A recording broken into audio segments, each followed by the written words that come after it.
Welcome to the Deep Dive. Today we're looking into something specific.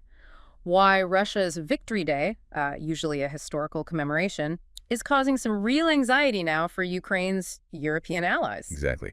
And our sources are mainly news analyses focused right on this tension. So Victory Day, it marks the victory over Nazi Germany, end of World War II. Hugely important in Russia. Oh, absolutely. Deeply significant. Think massive military parades, displays of national pride. It's central to their identity. But that's the strange thing. This celebration of, well, past peace is now making people nervous across Europe. So what's the actual worry here for Ukraine's allies? Well, the main driver really is the war, the ongoing conflict in Ukraine. That's number one. Okay. Allies are watching very closely. They think the Victory Day celebrations can be used, as a stage for Russia to signal its next moves. Signals? Like what kind of signals? Could be anything, really. Stronger rhetoric about their goals, maybe showing off certain military hardware, hints about escalation, or changes in strategy. They'll be parsing every word, every display. Right, reading the tea leaves from the parade ground. But it feels like there's another layer here, too. Something about international support, specifically Donald Trump. Yes, that adds a whole other dimension of uncertainty. His potential return is definitely factoring into their worries. How so?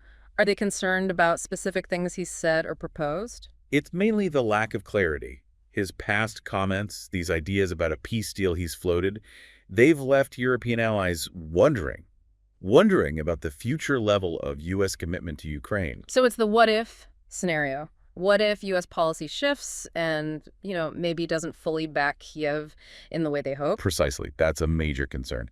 Is his idea of a peace deal genuinely in Ukraine's best interest? They're not sure. Okay, let's dig into those specific worries then.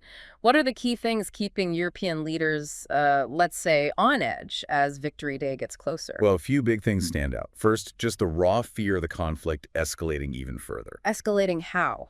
Like expanding? Yeah, potentially. They'll watch Victory Day for any signs, rhetoric, or displays suggesting maybe bigger ground offensives are being planned, or perhaps the conflict widening geographically. And second, There's a real worry about Europe's own capacity. If the U.S. were to, say, pull back its support significantly, can Europe manage the situation alone? That raises big questions about defense spending, coordination, regional stability. It's a lot. that makes sense. The analysis we looked at also mentioned unease about certain people potentially connected to a future Trump administration. Yes, that's part of the picture, too. There's apprehension about individuals who've, in the past, expressed views on Russia and Ukraine that, well, let's just say they seem less supportive of Kyiv's position than current policy. So those kinds of perspectives, if they gained influence, would naturally worry allies who are really counting on strong, continued international backing for Ukraine. Exactly. It fuels that anxiety. Okay, so pulling it all together. It sounds like Ukraine's European allies aren't just seeing Victory Day as history. They're seeing it as a potential, maybe a preview, a moment that could reveal Russia's intentions. Especially with this big question mark hanging over future international support, particularly from the U.S. under potentially different leadership. Right, the Trump factor again.